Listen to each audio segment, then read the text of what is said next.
जय हिंद दोस्तों। आज के current affairs MCQ discussion session pre secure में 8 मई को जो हम लोग करंट अफेयर्स के एमसीक्यू डिस्कस करने वाले हैं वो टॉपिक्स कुछ इस तरह से हैं। पहला टॉपिक है गंगा सागर मेला। इट मीन्स ये हमारे इंडियन कल्चर वाला जो सेक्शन है उसमें जो करंट अफेयर्स के क्वेश्चंस आते हैं उससे रिलेटेड हो गया। Second topic is term in news greedflation. Inflation, हम सब लोग इन्फ्लेशन इकोनॉमिक्स में पढ़ते हैं, इकोनॉमिक्स में जानते हैं। ये कुछ ऐसे टर्म्स होते हैं जो न्यूज़पेपर में यूज होते हैं, कभी किसी लीडर ने बोला, कभी किसी इकोनॉमिस्ट ने बोला, तो ये टर्म है ग्रीडफ्लेशन। हम इसके बारे में देखेंगे क्वेश्चंस के through. Then national youth festival 2025, यहाँ पे एक इंपॉर्टेंट टर्म है नेशनल यूथ फेस्टिवल में। प्रीकर्सर टू सेंसस 2025, एसबीआई का जो सेंसस से पहले रिपोर्ट है प्रीकर्सर, वो रिपोर्ट के बारे में हम बात करेंगे, क्योंकि उस रिपोर्ट में TFR, total fertility rate and replacement level का मेंशन है। लास्ट ईयर ही एपीएससी ने अपने प्रीलिम्स में टोटल फर्टिलिटी रेट पे क्वेश्चन पूछा है, यूपीएससी ने भी कई बार पूछा है ऐसे टॉपिक्स। रिप्लेसमेंट लेवल क्या होता है पॉपुलेशन का, टोटल फर्टिलिटी रेट क्या होता है, तो ये चीजें हमें जानना बहुत जरूरी है प्रीलिम्स के लिए स्पेशली। मेंस में भी काम आएगा ही, प्रीलिम्स के लिए भी। And last but not the list, एक रिपोर्ट है जिसका नाम है ट्रांसफॉर्मिंग मेंटेलिटीज। पर मेंटेलिटीज यहाँ पे देखो MEN कैपिटल करके लिखा गया है, तो यहाँ पे मेन के मर्द के मेंटेलिटीज को चेंज करना मतलब कुछ जेंडर पैरिटी से रिलेटेड एक रिपोर्ट है। इन जितने भी टॉपिक्स है, पांचों टॉपिक्स हैं, इन पांचों टॉपिक्स को हम लोग डिस्कस करेंगे।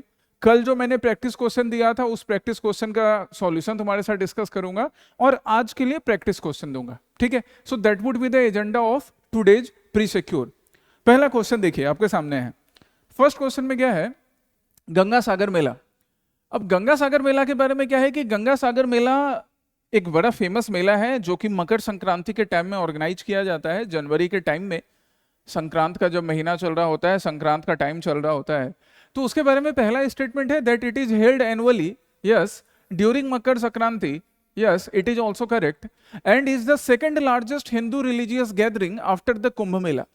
अब इस चीज पे ध्यान रखिएगा कि ये भी बिल्कुल सही है। सबसे बड़ा हिंदू रिलीजियस या सबसे बड़ा इंडियन कल्चर के रिलीजियस गैदरिंग की हम बात करें तो वो महाकुंभ या कुंभ मेला होता है जो रिसेंटली कंक्लूड हुआ प्रयागराज में।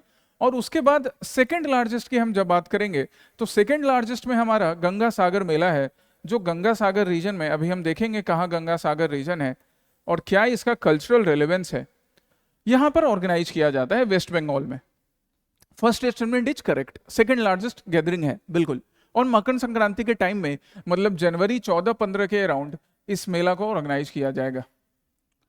It is organised on Sagar island, एक छोटा सा आइलैंड ग्रुप है इन सुंदरबन आर्किपेलेगो, सुंदरबन वाले रीजन में, situated at the southernmost tip of West Bengal. तो ये एकदम नॉर्मल सी बात है। सागर आइलैंड हम याद रखेंगे, गंगा सागर यहाँ पर है जहां पर गंगा रिवर सागर के साथ मिलती है। महाभारत में भी इसके बारे में मेंशन्ड है गाइस, याद रखिएगा। ये जो गंगा सागर मेला है, this Ganga Sagar Mela is mentioned in Mahabharata as well. Pandav भी गए थे यहाँ पर। गंगा रिवर मोक्ष देने का काम करती है हिंदू कल्चर, हिंदू सिद्धांत के अकॉर्डिंग, तो पांडव भी गए थे यहाँ मोक्ष पाने के लिए, अपने और अपने बाकी जिन जनों की मृत्यु हुई थी उनकी मोक्ष के लिए। यहाँ पर सागर आइलैंड है जहां गंगा सागर से मिलेगी। एक राजा भी था, राजा का नाम भी सागर था। यहीं पर इस मेला को ऑर्गेनाइज किया जाता है and obviously it is southern tip of West Bengal. Second is also correct. The West Bengal state government is constructing a bridge over the Muri Ganga river to improve connectivity to Sagar island.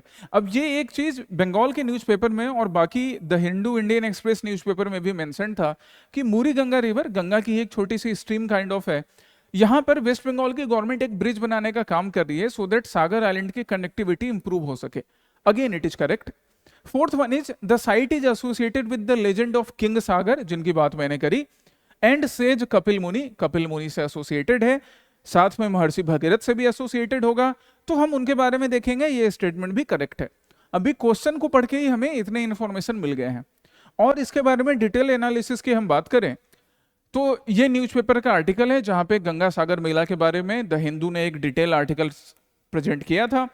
Ganga Sagar मेला मकर संक्रांति के टाइम में वेस्ट बंगाल में organise किया जाता है। ये सारी चीजें तो हमने देख ली सागर आइलैंड में। अब इसकी कहानी क्या है, तो सागर नाम का एक राजा था, किंग सागर, और कपिल मुनि के श्राप की वजह से कहा जाता है कि उसके 60,000 पुत्र थे, 60,000 बच्चे थे जिनकी डेथ हो गई कपिल मुनि के श्राप से। ये कपिल मुनि कौन है? कपिल मुनि कपिल मुनि, अब जरा यहां देखिए, सीखिए यहां से। कपिल मुनि जो है सांख्य फिलॉसफी, SAMKHA, या आप इसको SANKHA भी लिख सकते हैं, सांख्य फिलॉसफी, सांख्य, संख्या से रिलेटेड, संस्कृत का एक वर्ड, सांख्य फिलॉसफी। तो सांख्य फिलॉसफी के फाउंडर कपिल मुनि है, महर्षि कपिल मुनि। इन्होंने ही सांख्य फिलॉसफी दी थी और इन्हीं के श्राप से किंग सागर जो है उसके पुत्रों की डेथ हुई थी। अब इस सांख्य फिलॉसफी में, सांख्य फिलॉसफी के बारे में अगर हम बात करें तो सांख्य फिलॉसफी ना संख्या की बात है, मतलब नंबर होगा। सांख्य फिलॉसफी बताता है कि जो भी जीव है, मतलब हम तुम जैसे जो जीव हैं या बाकी जीव हैं, वो पुरुष और प्रकृति के मिलने से बने हैं। पुरुष एंड प्रकृति, ये पुरुष जो है ये स्पिरिट को रिप्रेजेंट कर रहा है, ये कॉन्शियसनेस को रिप्रेजेंट कर रहा है, और प्रकृति जो है ये मैटर को रिप्रेजेंट कर रहा है, माइंड को भी रिप्रेजेंट कर रहा है साथ में।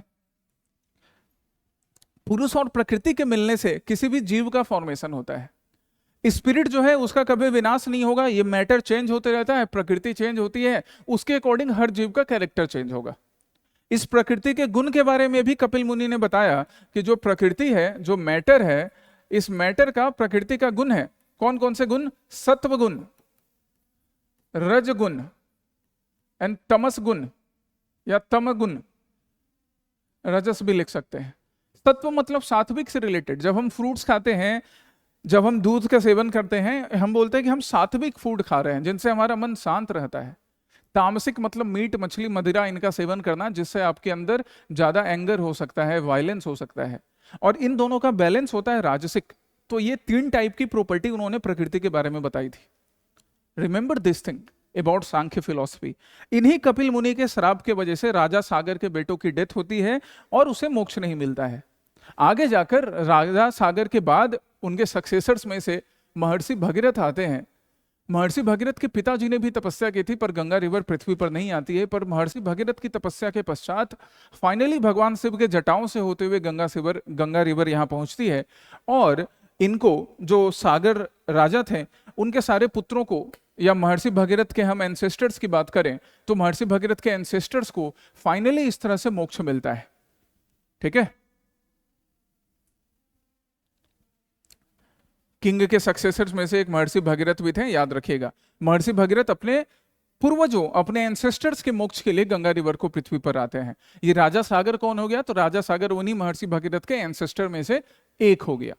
इतना हमें गंगा सागर मिला, और गंगा और साथ में कपिल मुनि थे, तो सांख्य फिलॉसफी के बारे में याद रखेंगे। Okay, all clear? Come to next question. Next question क्या कर रहा है? ग्रीडफ्लेशन। ये टर्म न्यूज में था, ग्रीडफ्लेशन। ग्रीडफ्लेशन, इसको हम ब्रेक करें तो ग्रीडफ्लेशन में हमको ग्रीडिंग्स दिख रही है, लालच दिख रहा है, और साथ में क्या दिख रहा है? इन्फ्लेशन दिख रहा है। मतलब एक ऐसी महंगाई, इन्फ्लेशन का मतलब नॉर्मली हम बोले तो प्राइस राइज। प्राइस राइज कैसा प्राइस राइज? जो कि लालच के वजह से हो रहा है। यूजुअली प्राइस राइज या इन्फ्लेशन के रीजन क्या हम पढ़ते हैं कि जब इनपुट जो है वो इनपुट का कॉस्ट बढ़ गया, या इनपुट सप्लाई अच्छे से नहीं हो रहा है, तो प्राइस राइज हो सकता है। डिमांड काफी अचानक से तेज हो गया तो प्राइस राइज हो सकता है। बट ग्रीडफ्लेशन के केस में इकोनॉमिस्ट क्या बोलते हैं कि यहाँ पे इनपुट साइड या फिर डिमांड साइड रिस्पॉन्सिबल नहीं होता है। यहाँ पे रिस्पॉन्सिबल होते हैं कुछ इंडस्ट्रियलिस्ट का, कुछ कैपिटलिस्ट का, या मार्केट में जो लोग कमोडिटी होल्ड करते हैं उनकी लालच, कि वो क्या करते हैं, उनको प्रॉफिट बनाना है, प्रॉफिट बनाने के चक्कर में वो प्राइस को इंक्रीज कर देते हैं। जैसे कोविड के बाद देखा गया था, उनको लॉस हो रहा था, उन्होंने कोविड के बाद प्राइस इंक्रीज कर दिया कि कोविड का लॉस हम फुलफिल कर लें। That is known as greedflation. Europe में, अमेरिका में अभी काफी न्यूज में है ग्रीडफ्लेशन। सो इसके अकॉर्डिंग आंसर क्या होगा? A situation where government over spending, hyper inflation, नहीं। A phenomena in which central banks maintain low interest rate, नहीं। A form of inflation driven by companies increasing price excessively to boost profit, yes। अपने profit को increase करने के लिए price increase करना, मतलब अपने ग्रीड, अब इनके लालच के वजह से प्राइस इंक्रीज होना, इसी को क्या बोला जाता है? ग्रीडफ्लेशन। याद रहेगा, ग्रीडफ्लेशन इंपॉर्टेंट टॉपिक है प्रीलिम्स के लिए, रिमेंबर इट। ये यहाँ पे ग्रीडफ्लेशन से रिलेटेड आर्टिकल भी था and it's explanation. Next question की हम बात करें तो नेक्स्ट है नेशनल यूथ फेस्टिवल। सबसे पहली बात, नेशनल यूथ फेस्टिवल के लिए हम क्वेश्चन के ऊपर तो जाएंगे ही। नेशनल यूथ फेस्टिवल ऑर्गेनाइज क्यों किया जाता है? So national youth festival organise किया जाता है to commemorate the birth anniversary of Swami Vivekananda. Narendra Nath Datta, हम में से हर कोई गाइज, चाहे हम नरेंद्र नाथ दत्ता की बात करें या सिद्धार्थ की बात करें, यही सिद्धार्थ आगे जाके महात्मा बुद्ध, भगवान बुद्ध बनते हैं। नरेंद्र नाथ दत्ता एक बंगाली फैमिलीज में जन्म लेकर, एक साधारण बच्चे के रूप में जन्म लेकर आगे जाके असाधारण व्यक्तित्व के इंसान, इंडिया के लेजेंड्स में से एक स्वामी विवेकानंद बनते हैं, जिन्होंने इंडिया के संस्कार के बारे में, इंडियन कल्चर के बारे में, इंडियन फिलॉसफी के बारे में, वेदांत फिलॉसफी के बारे में पूरी दुनिया को बताया। तो हमारी शुरुआत कैसे हुई वो मायने नहीं रखता है, आपने अपनी जर्नी से कितना सीखा और खुद को कितना बदला वो मायने रखता है। तुमने पढ़ाई की शुरुआत की, स्कूल कॉलेज में थोड़े कमजोर रहे होगे या स्कूल कॉलेज में बहुत अच्छा किया होगा, ये गारंटी नहीं है कि आगे भी उतना ही अच्छा होगा। स्कूल कॉलेज में थोड़ी कमजोरी रह गई तो इसका भी मतलब ये नहीं कि आप आगे अच्छा नहीं कर पाओगे। नरेंद्र नाथ दत्ता ने वो साबित करके दिखाया था। इन्हीं के बर्थ एनिवर्सरी 12 जनवरी को सेलिब्रेट करने के लिए हम नेशनल यूथ डे के रूप में मनाते हैं और नेशनल यूथ फेस्टिवल भी ऑर्गेनाइज करते हैं। स्वामी विवेकानंद इंटरनेशनल या वर्ल्ड रिलीजियस कॉन्फ्रेंस में गए थे। कहाँ गए थे बताओ? शिकागो। और वहां जाकर सबको एड्रेस किया था, प्रिय भगनी एवं भगनों, डियर ब्रदर्स एंड सिस्टर्स। सब लोगों ने तालियां बजाई थी कि वाह, भाई बहन करके संबोधित कर रहे हैं। तो that was the value of Indian philosophy. Indian philosophy की ये वैल्यू थी, याद रखिएगा इन चीजों को। अब हम क्वेश्चन पर आते हैं। National youth festival, the 2025 edition of national youth festival was themed, theme क्या रखा गया है?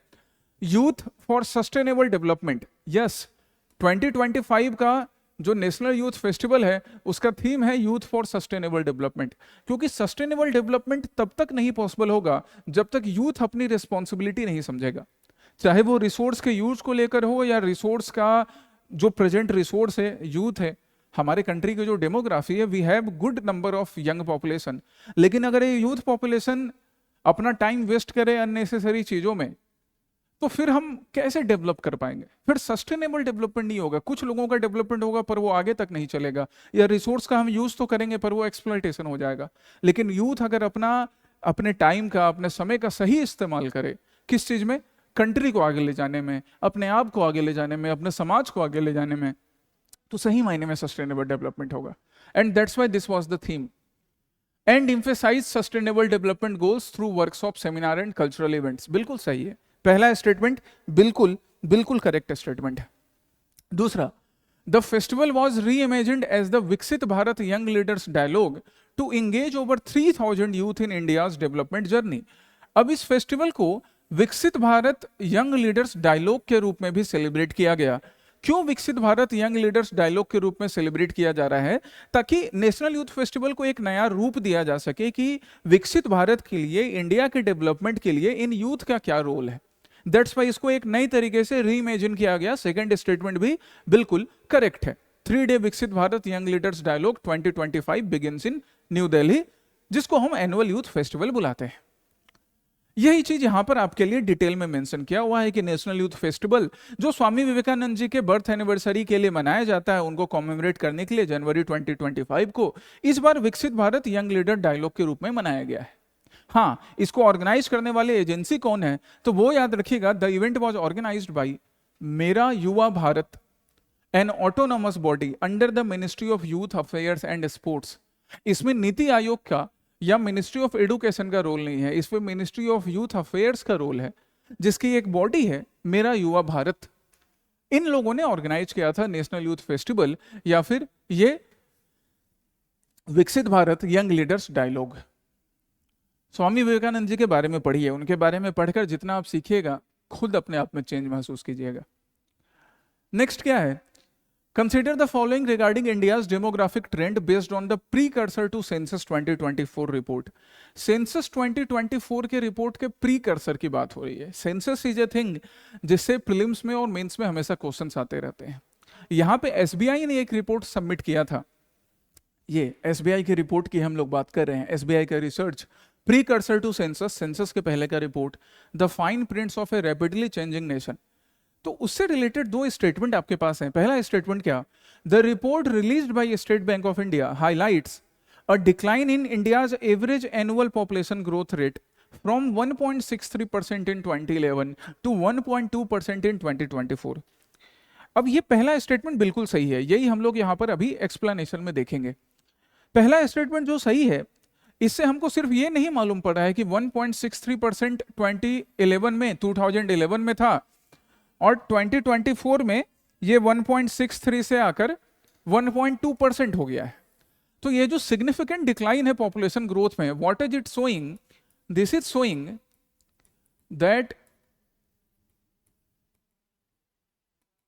Family planning awareness programmes they are doing good. Family planning awareness programme जो है वो अच्छा कर रहे हैं, तभी तो भारत में पहले 2011 में जो पॉपुलेशन की रेट 1.63% से थी, अब वो 1.2% पे पहुंच गई है।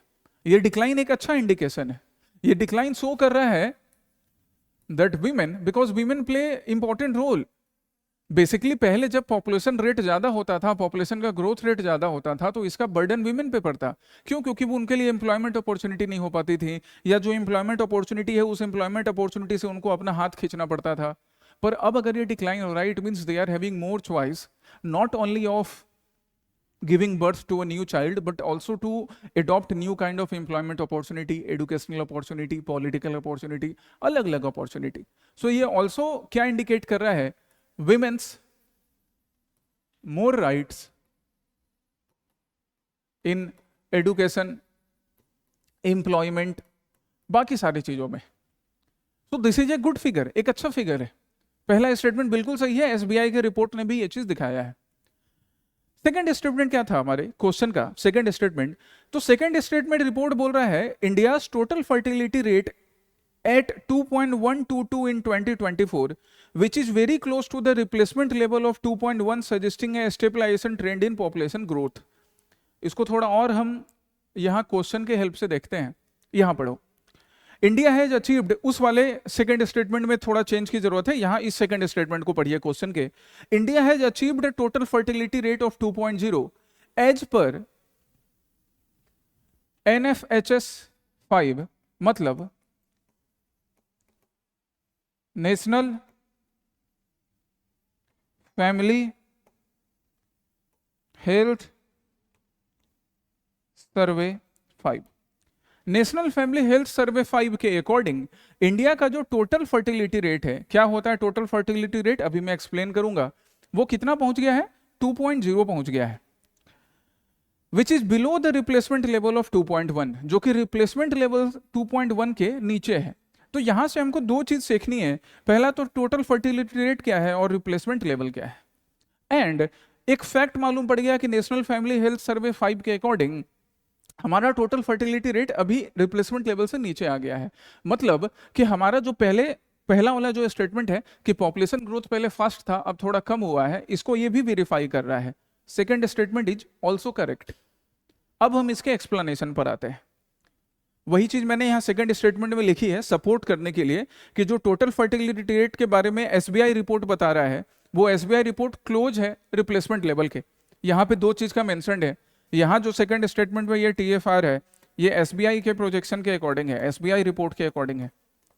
और अगर हम नेशनल फैमिली हेल्थ सर्वे की बात करें, ये इससे थोड़ा पहले का है, तो टोटल फर्टिलिटी रेट TFR 2.0 है। अब ये याद रखिएगा, ये वाला स्पेशली नेशनल फैमिली हेल्थ सर्वे वाला। एसबीआई ने जो रिसेंट में 2024 के लिए टोटल फर्टिलिटी रेट बताया है प्रोजेक्शन, वो 2.122 बताया है, जबकि नेशनल फैमिली हेल्थ सर्वे 2.0 बताता है। सो दोनों चीज याद रखिएगा, स्पेशली नेशनल फैमिली हेल्थ सर्वे का, नेशनल फैमिली हेल्थ सर्वे 5 का टोटल फर्टिलिटी रेट कितना? 2.0। अब ये दो फैक्ट्स तो हमें मालूम पड़ गए, अब हम समझते हैं टोटल फर्टिलिटी रेट क्या है। तो यूजुअली गाइज एक विमेन के लिए, एक फीमेल के लिए जो एज ऑफ रिप्रोडक्शन होता है, फर्टिलिटी एज का जो साइकिल होता है, जो टाइम पीरियड होता है, वो 15 से 49 साल के बीच माना जाता है। एक्सेप्शन हो सकते हैं, 15 से पहले तो बिल्कुल जन्म नहीं देना चाहिए बच्चे को, क्योंकि वो फीमेल जो माँ है उसके भी हेल्थ के लिए और जो बच्चा है उसके भी हेल्थ के लिए, दोनों के लिए बिल्कुल डिट्रीमेंटल है। बट फिर भी 15 से 49 के बीच माना जाता है, नहीं होना चाहिए, कंसिडर किया जाता है इसे। 49 साल तक भी there are few people who are able to continue their family, बच्चों का जन्म होता है। उसके बाद भी एक दो एक्सेप्शन मिल सकते हैं, बट ऑन एन एवरेज ये 15 से 49 का पीरियड माना जाता है।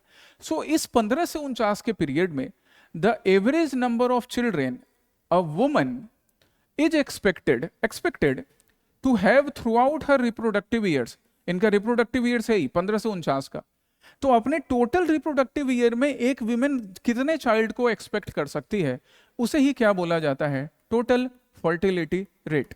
ये किसी ईयर से रिलेटेड नहीं है कि 1 साल में, बिल्कुल नहीं, 2 साल में, बिल्कुल नहीं। ये क्या है, 15 से 49 के बीच जो इनका रिप्रोडक्टिव साइकिल का एज है विमेन का, इस बीच में कितना एक्सपेक्टेशंस है बेबी का, उसी को हम क्या बुलाएंगे, टोटल फर्टिलिटी रेट बुलाएंगे। और नेशनल फैमिली हेल्थ सर्वे इसको अभी कितना बता रहा है, वो बता रहा है 2.0, मतलब ऑन एन एवरेज 2 बच्चे। एसबीआई इसको थोड़ा सा बढ़ाकर बता रहा है एसबीआई के रिपोर्ट में, right. So India's total fertility rate is 2.0 as per national family health survey. अब हम यहाँ पे रिप्लेसमेंट लेवल की बात करेंगे कि ये रिप्लेसमेंट लेवल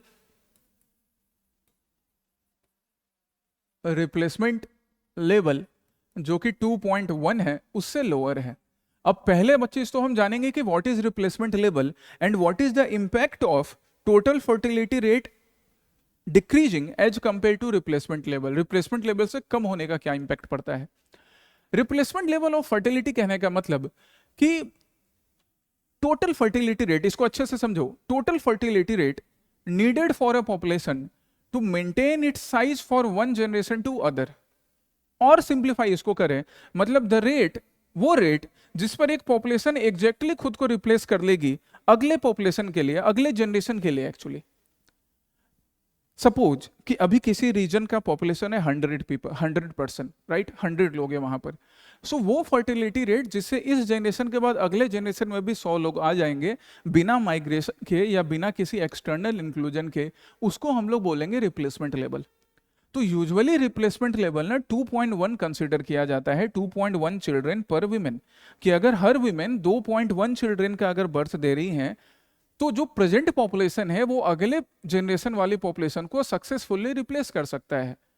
प्रेजेंट पॉपुलेशन से जो बर्थ होगा वो अगले जनरेशन वाले पॉपुलेशन में फिर उतना ही दिखेगा, लॉस नहीं होगा। लेकिन अभी हमारे यहाँ क्या हो रहा है, हमारा टोटल फर्टिलिटी रेट 2.1 से कम हो गया है नेशनल फैमिली हेल्थ सर्वे के अकॉर्डिंग। इसके कुछ पॉजिटिव एस्पेक्ट भी हैं। पॉजिटिव एस्पेक्ट की नेशनल फैमिली की जो प्लानिंग है, अवेयरनेस है, वो बढ़िया चल रहा है। विमेन के पास ज़्यादा इंप्लॉयमेंट अपॉर्चुनिटीज़ हैं, बेटर इंप्लॉयमेंट अपॉर्चुनिटीज़ हैं। विमेन बर्थ को लेकर अपना डिसीजंस ले रही हैं। कॉन्ट्रासेप्टिव पिल्स जो हैं वो पिल्स पॉपुलर हैं। सेक्सुअल इंटरकोर्स के टाइम में सिक्योरिटी मेजर्स, प्रिकॉशनरी मेजर्स लिए जा रहे हैं। All such kind of things जो कि मेडिकल प्रोफेशनल्स या सरकार करवाती है फैमिली हेल्थ के लिए, फैमिली प्लानिंग के लिए। लेकिन कुछ नेगेटिव इंपैक्ट भी है। नेगेटिव इंपैक्ट क्या है कि पॉपुलेशन ग्रोथ कम होगा। 2.1 चाहिए होता है सक्सेसफुली रिप्लेस करने के लिए, अब 2.1 से कम है, मतलब पॉपुलेशन ग्रोथ नेगेटिव हो सकता है। जिससे क्या हो सकता है, लॉन्ग टर्म के लिए डेमोग्राफी चैलेंजेस स्टार्ट हो सकते हैं। हालांकि इंडिया को अभी तुरंत घबराने की जरूरत नहीं है, हमारा पॉपुलेशन ऑलरेडी काफी ज्यादा था, तो हमें तुरंत डेमोग्राफिक चैलेंजेस नहीं मिलेंगे। बट आगे जाके ऐसा हो सकता है कि एजिंग पॉपुलेशन बढ़ जाएगी, क्योंकि जो प्रेजेंट पॉपुलेशन है वो तो धीरे धीरे आगे कंटिन्यू करेगा, उसका रिप्लेसमेंट जल्दी नहीं होगा। और जब रिप्लेसमेंट जल्दी नहीं होगा तो एजिंग पॉपुलेशन का नंबर ज्यादा होगा, यंग का कम होगा। इससे आगे आने पर डेमोग्राफिक चैलेंजेस दिख सकते हैं। हालांकि this is not a very big concern नहीं है, क्योंकि हमारे कंट्री में पॉपुलेशन रेट काफी जल्दी बढ़ता भी है। नेक्स्ट है एक रिपोर्ट का नाम था engaging men and boys, a report on pathways to gender equality in India, was recently released as part of transforming mentalities। ये देखो mentalities को कैसे तरह लिखा गया, mentalities initiative is was released by UNESCO ने इसको रिलीज किया था। अब इस रिपोर्ट का पर्पस क्या था, transforming mentalities UNESCO initiative, the Hindu ने भी कवर किया है। इस रिपोर्ट का पर्पस यह है कि एंगेजिंग मेन एंड बॉयज, कि मेन एंड बॉयज मतलब जो मेल सेक्शन है सोसाइटी का, now they are becoming more conscious, now they are becoming more responsive towards their other half. Male जो है, मेन और बॉयज जो हैं, वो अपने अदर हाफ मतलब फीमेल पॉपुलेशन के लिए ज़्यादा रिस्पॉन्सिव हो रहे हैं, ज़्यादा केयरिंग हो रहे हैं। सो जो पैट्रियार्कल माइंडसेट सोसाइटी की है वो कम हो रही है। And yes, this can be observed. और अगर आपको लगता है कि ये अभी भी चेंज नहीं हो रहा है, तो ये जिम्मेदारी आपके ऊपर है गाइज, आपके, हमारे ऊपर, हर किसी के ऊपर, क्योंकि अगर ये चेंजेस, पैट्रियार्की माइंडसेट वाले जो चेंजेस हैं, अगर उसको हमने चेंज नहीं किया, हमने अपने बेटर हाफ को, फीमेल्स को अपना बराबर नहीं समझा, तो सोसाइटी का प्रॉपर ग्रोथ नहीं होगा। वैसे में सोसाइटी सच में तब सप्रेस्ड रहेगी। That should be changed. UNESCO का ये रिपोर्ट बोल रहे हैं कि काफी हद तक ये चेंजेस हो रहे हैं। That's it for today. UNESCO के हम इस रिपोर्ट की बात करते हैं, जिस रिपोर्ट में यूनेस्को ने बोला कि जैसे एक एग्जांपल यहां पे मैंने इंक्लूड किया था तुम्हारे लिए, क्या, मर्दों वाली बात। Run by the YP Foundation, this initiative uses storytelling and social media to engage young men on college campus and in communities. यहाँ पे सिंपल क्या है, यूनेस्को अपनी रिपोर्ट में ये मर्दों वाली बात क्या है, हमें बचपन से सिखाया जाता है ना, सिखाया एक्चुअली नहीं जाता है, एक ये सेट पैटर्न है जो हम सीख जाते हैं कि रो नहीं, रोना मर्दों का काम नहीं होता है, रोना लड़कियों का काम होता है। रोना मर्दों का या लड़कियों का किसी का काम नहीं होता है। और जब रोने की जरूरत पड़े तो चाहे वो मर्द है या लड़की है, मेल है या फीमेल है, कोई भी रो सकता है। किसी के सामने रोना ये नहीं शो कर रहा है कि आप वीक हैं। आप किसी के सामने रो पा रहे हैं, इसका मतलब आप सामने वाले को इतना लायक समझते हैं कि वो आपके दुख तकलीफ को समझेगा, उसका मजाक नहीं उड़ाएगा। कहीं ना कहीं इंडिया के मेल इस चीज से दूर हो गए थे, अभी भी कुछ हद तक दूर रहते हैं। ये सारी चीजें, ये जो मर्दों वाली बात नहीं है या औरतों वाली बात है, इन सब चीजों को दूर करना, यही इस जेंडर सेंसिटिव रिपोर्ट का पर्पस था, यूनेस्को ने जो सबमिट किया था। राइट। हम कल वाले क्वेश्चन की बात करें जो प्रीवियस डे में प्रैक्टिस क्वेश्चन मैंने दिया था। पहला मैंने दिया था ऑरेंज इकोनॉमी। ऑरेंज इकोनॉमी, यहाँ पे ऑरेंज इकोनॉमी ऑरेंज या संतरे से रिलेटेड नहीं है, अभी तो ऑरेंज का सीजन भी नहीं है, बट ऑरेंज इकोनॉमी का सीजन बिल्कुल है। Orange economy is related to creativity and cultural industries.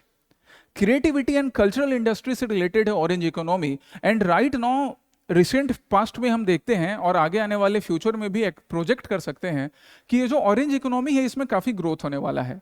Art, culture, creativity के फील्ड में people are opting them as their employment opportunities. चाहे वो टीवी मीडिया की बात करें या यूट्यूब पे जाकर स्टैंड अप कॉमेडी की बात करें, किसी पर्टिकुलर नाटक को प्रेजेंट करने की बात करें, किसी पर्टिकुलर आर्ट को शोकेस करने की बात करें, पेंटिंग के थ्रू हो, म्यूजिक के थ्रू हो, डांस के थ्रू हो, इन सब क्रिएटिव फील्ड के थ्रू इकोनॉमी को रन करना, यही ऑरेंज इकोनॉमी बोलता है, जिसके लिए अभी काफी स्कोप है। The second question was related to Pinaka multi barrel rocket launcher. Pinaka multi barrel rocket launcher से रिलेटेड है। पहला स्टेटमेंट था, it was developed by armament research and development, ARD, armament research and development of DRDO। बिल्कुल ये सही बात है, DRDO ने ही, आर्मामेंट रिसर्च एंड डेवलपमेंट ने Pinaka multi barrel rocket launcher develop किया है। France has already inducted it. France ने ऑलरेडी इंडक्ट नहीं किया है guys, France is planning, actually France planning कर रहा है इसको इंडक्ट करने का। फ्रांस के साथ साथ इंडोनेशिया भी प्लानिंग कर रहा है कि इंडिया से ये चीज खरीदेगा। मतलब ये हमारे डिफेंस सेक्टर में मेड इन इंडिया को, डिफेंस सेक्टर में made in India, make in India,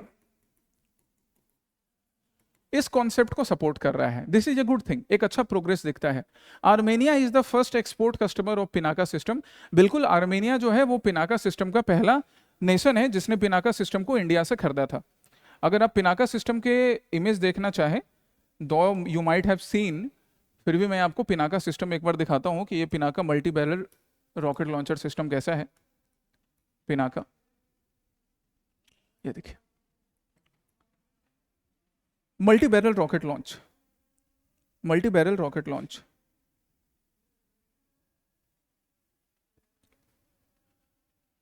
ये रिपब्लिक डे पैरेड में भी यूज किया गया था। यहाँ आपको देख सकता है Pinaka multi barrel rocket launch system, Republic day parade का सीन है। तो यहाँ पर देखिए 1 2 3 4 5 6 12 और इधर 12, 24 रॉकेट एक साथ लगे हैं। अब ये मल्टी बैरल रॉकेट लॉन्चर जो है एक साथ जब रॉकेट फायर करेगा, पिनाक भगवान शिव के धनुष का नाम है, तो फिर सोचिए उसके बाद दुश्मन की क्या हालत होगी। ये जो हमारा पड़ोसी आजकल ज़्यादा उछलने की कोशिश कर रहा है, उसकी हालत ऐसे टाइट हो जाएगी, इन मिसाइल्स को एक बार देखकर ही टाइट हो जाती है। पर फिर भी अपने आदत से बाज नहीं आते हैं, वो क्या कर सकते हैं। पड़ोसी हम चूज नहीं कर सकते हैं, जैसा पड़ोसी मिला है उन्हें ही सही कर रहे हैं।